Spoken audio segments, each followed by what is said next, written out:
Добър ден на всички. Понеже съм днеска почивка, се разхождам в парка. Вижте какво е времето.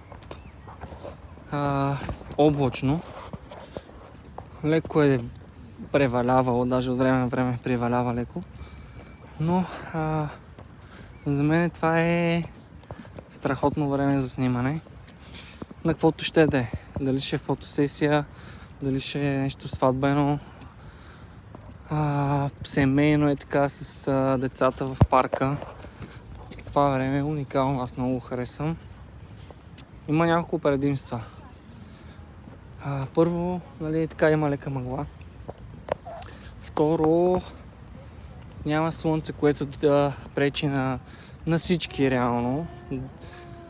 Което имам предвид, не е слънцето при залез и при изгрев, а слънцето, което ти пече директно отгоре, ти пада, прави ти едни тук сленки под очите, свети ти в очите, за всеки мижи на снимките не е яко. Тук просто, че светлината е такава една чиста, не дразни окото. И за мен кадите стават много яки, даже има доста така леко драматизъм в тях.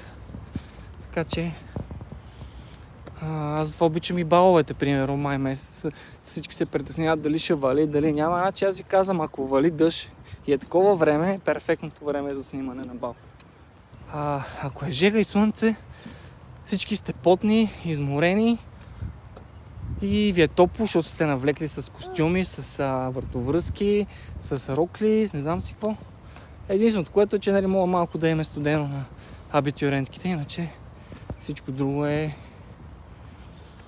се преживява. Така че това е от мене. Всичко добро и до скоро.